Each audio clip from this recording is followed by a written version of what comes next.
हमारी जर्नी की शुरुआत पुरानी दिल्ली रेलवे स्टेशन से हुई, जहाँ से हमारी ट्रेन जो कि रानीखेत एक्सप्रेस थी सुबह 4:30 बजे चलनी थी और रात को 10:30 बजे तक जैसलमेर पहुँचाने वाली थी।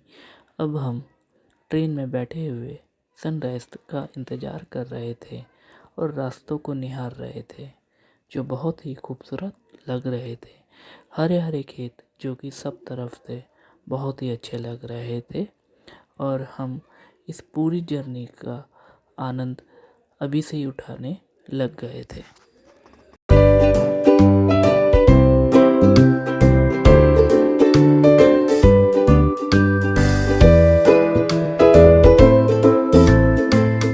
आखिरकार हम अपने होटल रात को 11 बजे पहुंच गए थे।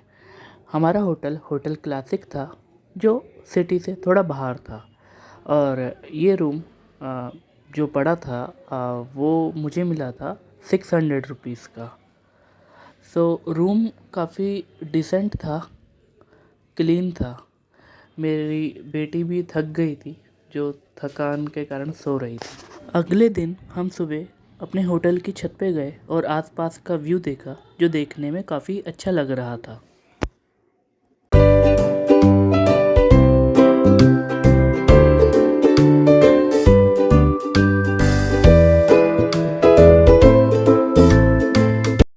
मेरी बेटी भी अब सोकर उठ गई थी जो इस ट्रिप को एंजॉय कर रही थी, खूब मस्ती कर रही थी, खेल रही थी, कूद रही थी। उसको भी उतना ही मज़ा आ रहा था इस ट्रिप में जितना हमें आ रहा था। अब हम आगे के लिए निकल गए थे। अब अगला दिन हमारा सैम डून्स में था जहाँ पे हमने ओएसिस कैंप को बुक किया हुआ था और हम ये रास्ता कवर कर रहे थे। इस रास्ते में हम जैन टेम्पल भी कवर कर रहे थे। हेलो, देखिए जैन टेम्पल है। जब भी हम जाते हैं सैम डून्स गाँव की तरफ तो ये जैन टेम्पल पड़ता है जिसमें कैमरे की फ़ीस 50 रुपये है।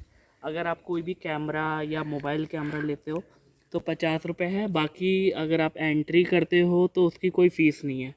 फॉरेनर्स के लिए 100 रुपये है, बाकी कुछ नहीं है।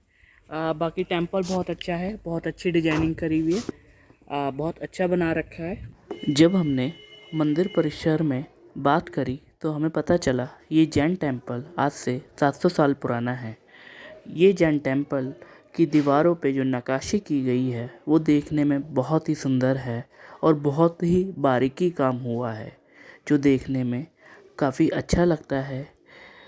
आप जब भी जैसलमेर ट्रिप बना रहे हो तो यहाँ पे आपको ज़रूर आना चाहिए। ये मंदिर बहुत सुंदर है।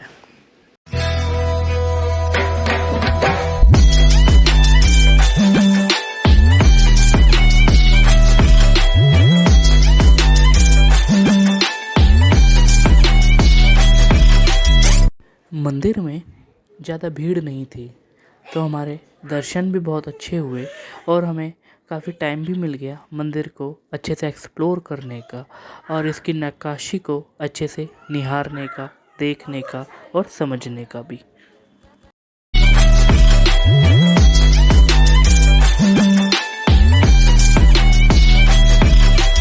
मंदिर में फ़ोटो लेने के लिए कुछ इस तरीके का पास मंदिर परिसर के द्वारा आपको दिया जाता है और उसके बाद आप मंदिर की फ़ोटो ले सकते हैं। जैन मंदिर को देखने के बाद अब हम आगे कुलधरा विलेज के लिए निकल गए थे।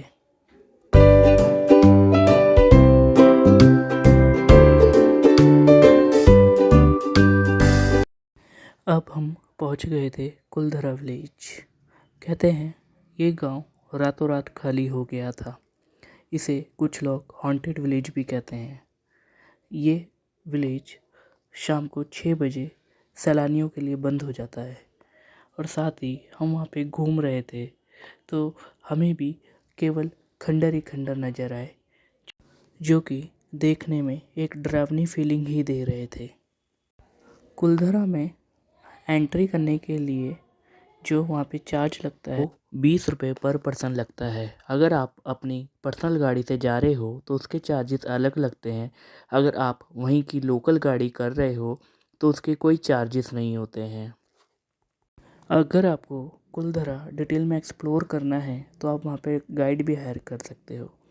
गाइड गेट पे ही मिल जाते हैं, जो शुरू में तो 300-400 रुपये कहते हैं, पर बार्गेनिंग करने पे वो 150-200 रुपये में राजी हो जाते हैं। गाइड हायर नहीं किया था, हम इसे अपने आप ही एक्सप्लोर कर रहे थे और इसके बारे में जान रहे थे। अगर आप कुलधरा विलेज आ रहे हैं तो इसको एक्सप्लोर करने के लिए आपको अराउंड 1 आवर और 1.5 आवर काफ़ी है। हम लोग थोड़ा हाइट पे चले गए थे और आसपास देख रहे थे, तो आसपास का जो व्यू था जैसा आप देख पा रहे हो, काफ़ी मतलब खंडर ही खंडर थे आसपास और दूर दूर तक कोई नहीं था, केवल थोड़े बहुत पेड़ पौधे थे।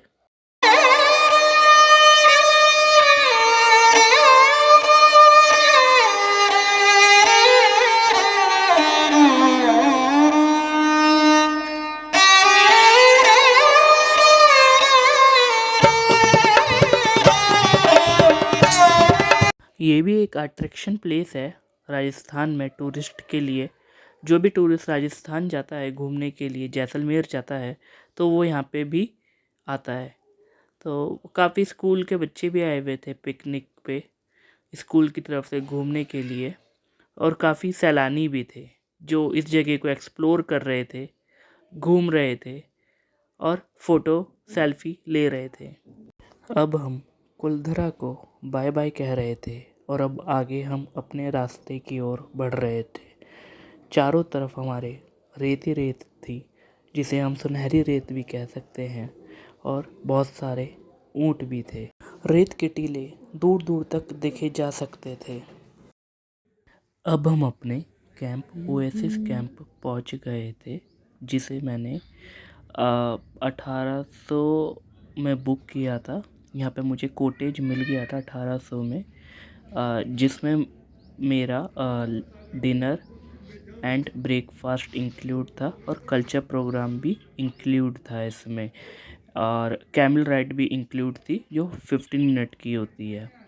उसके बाद मेरे कॉटेज का कुछ जो अंदर से नज़ारा था वो इस तरीके का था। एक डबल बेड था, फ़ैन था, सोफ़ा था और 2 वाटर बॉटल भी थी। टीवी था पर ये चलता नहीं था।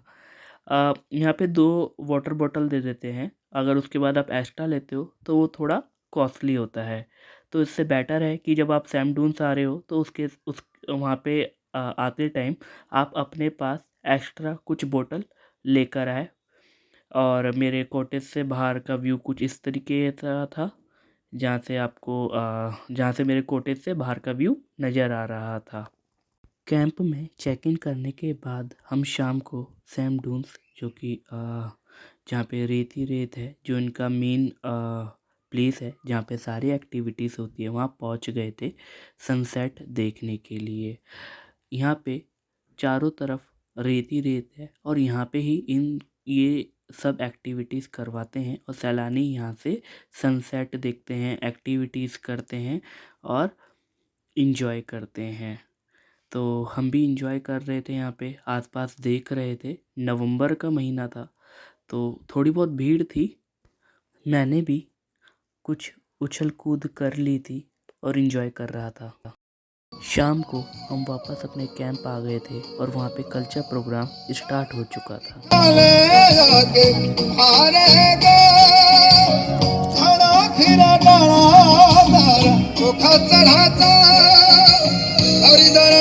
सब जानू मैं चौधरी,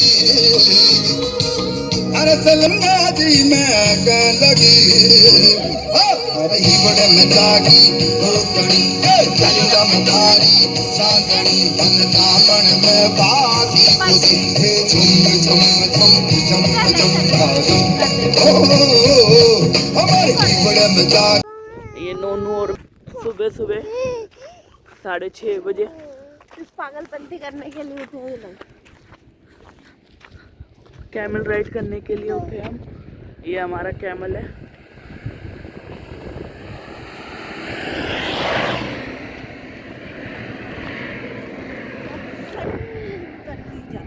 ये हमारा कैमल है।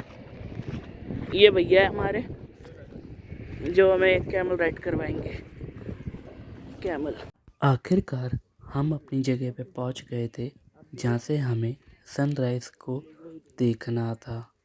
कहते हैं यहाँ से सनराइज़ बहुत अच्छा नज़र आता है। हमारे आसपास और भी लोग थे जो सुबह सुबह सनराइज़ को देखने आए थे। अब हम अपने कैंप से चेकआउट करके आगे की ओर चल पड़े थे। आज के दिन हम माता तन्नोट राय मंदिर और लौंगे वाले प्लेस को कवर करने वाले थे। अब हम लौंगे वाला पहुंच गए थे और यहाँ पे हमने म्यूजियम को एक्सप्लोर किया जहाँ पे आज भी जो युद्ध हुआ था उसकी निशानियाँ रखी हुई हैं। जहाँ पे कुछ वेपन्स हैं, बुलेट्स हैं, हेलमेट है एंड उस टाइम के फ़ोन भी है जो आर्मी यूज़ करती थी।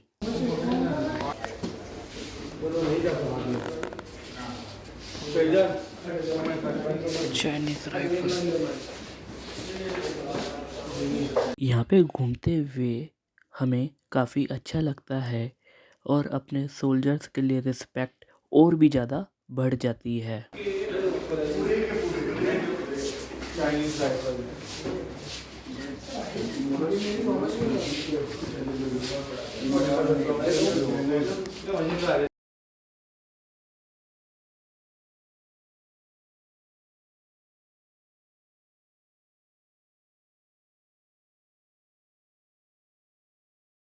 अब हम अपनी नेक्स्ट डेस्टिनेशन के लिए आगे बढ़ चुके थे जो माता तन्नोट राय टेम्पल था। कहते हैं ये टेम्पल चमत्कारी है। 1965 में जब इंडिया पाकिस्तान का युद्ध हुआ तो पाकिस्तान ने यहाँ पे जितने भी बारूद बरसाया था, गोले बम बरसाए थे, उसमें से एक भी ब्लास्ट नहीं हुआ था। सारे डिफ्यूज़ हो गए थे। वो बम आज भी मंदिर में रखे हुए हैं। इस मंदिर का रख रखाव सब बीएसएफ के हाथ में है। यहाँ पे जो भी लंगर होता है, माता जी की सेवा होती है, सब बीएसएफ ही संभालती है। ये सब वही बम है जो डिफ्यूज़ हो गए थे। अगर आपको आगे इंडिया पाकिस्तान बॉर्डर देखने जाना है तो वहाँ की जो पास मिलता है वो माता तन्नोट राय टेम्पल से ही मिलता है। यहाँ पे आपको आईडी प्रूफ अपना जमा कराना पड़ेगा और गाड़ी का नंबर बताना पड़ेगा और मेंबर्स बताने पड़ेंगे कितने मेंबर्स इंडिया पाकिस्तान बॉर्डर पे जा रहे हैं। यह है welcome to Indo Pakistan border Rajasthan. तो हम जैसलमेर बॉर्डर की तरफ बढ़ रहे हैं जो बहुत ही फेमस इंडिया और पाकिस्तान का बॉर्डर है। और देखो कहूँगी ना वो पाकिस्तान के अपने बॉर्डर पे पाकिस्तान से लड़ने आई थी।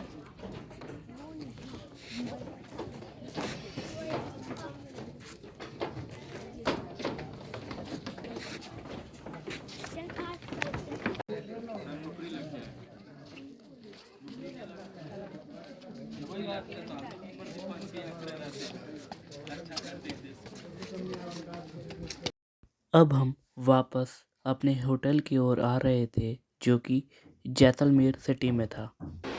ये हमारा दूसरा होटल है, होटल अपोलो।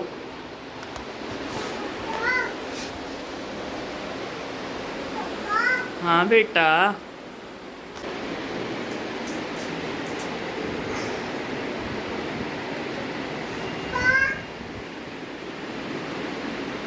ये किला भी दिखता है यहाँ पे। कहाँ है किला? वो रहा किला। इधर इधर बेटा। ये है जैसलमेर का फेमस फोर्ट और ये यहाँ की मार्केट।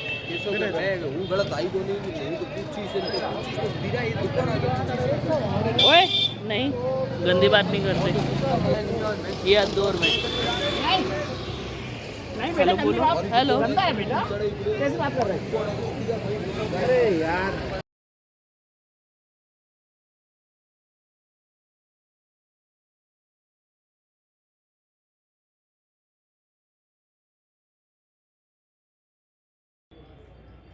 ये है मंदिर प्लेस। यहाँ पे म्यूजियम है जिसकी टिकट लगती है। ये जैसलमेर सिटी में ही अवेलेबल है। इसका नाम है मंदिर प्लेस। हम काफ़ी म्यूजियम घूम चुके थे, तो हम अंदर इस म्यूजियम में नहीं गए। यहाँ पे टोटल 3 म्यूजियम है, जिसमें से 2 म्यूजियम बंद थे। राजा जी ने किसी कारणवश वो 2 म्यूजियम बंद कर रखे थे, तो केवल एक ही म्यूजियम ओपन था जहाँ पे हम नहीं गए।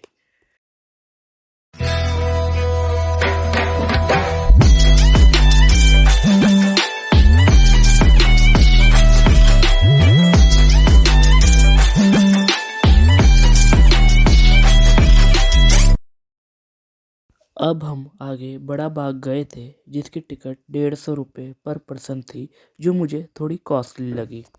यहाँ पर ज़्यादातर लोग शाम के टाइम आते हैं, क्योंकि यहाँ से सनसेट बहुत अच्छा नज़र आता है।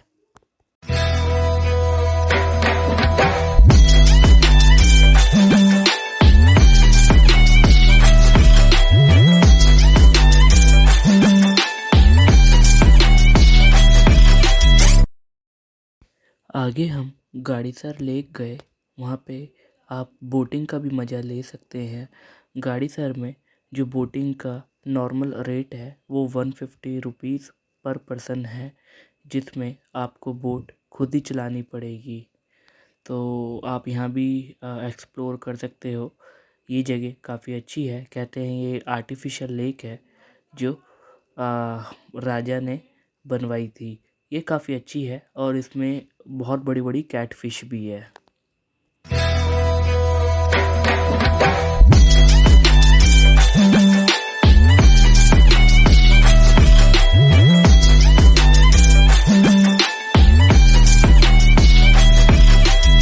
गाड़ीसर लेक में बोटिंग करने के बाद आपको शाम को 6:30 बजे के बाद वहाँ पे घाट पे लाइटिंग शो होता है, जो काफ़ी अच्छा होता है और आपको उस लाइटिंग शो को ज़रूर एंजॉय करना चाहिए।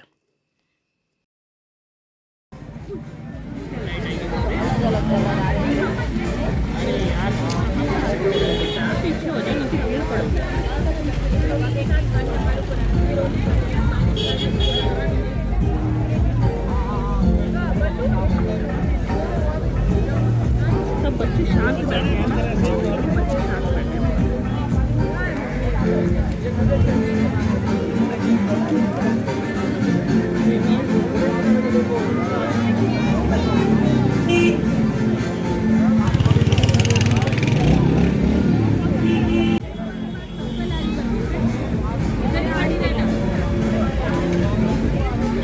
आपके है ना, आपके है ना, ये रहा भाई। बेटा ये तो रहा ये ले। ये अलग है, वो अलग है। सब बच्चे खेलते हैं शाम को।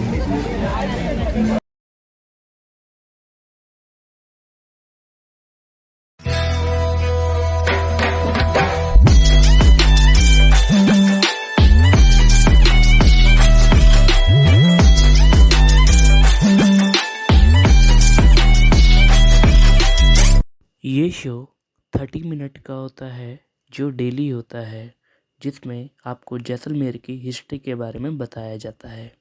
साथ ही हमारे टूर की ये लास्ट डेस्टिनेशन थी, जिसको हमने कंप्लीट कर लिया था। और इसके साथ ही हम अपने घर की तरफ अब वापस चल पड़े थे।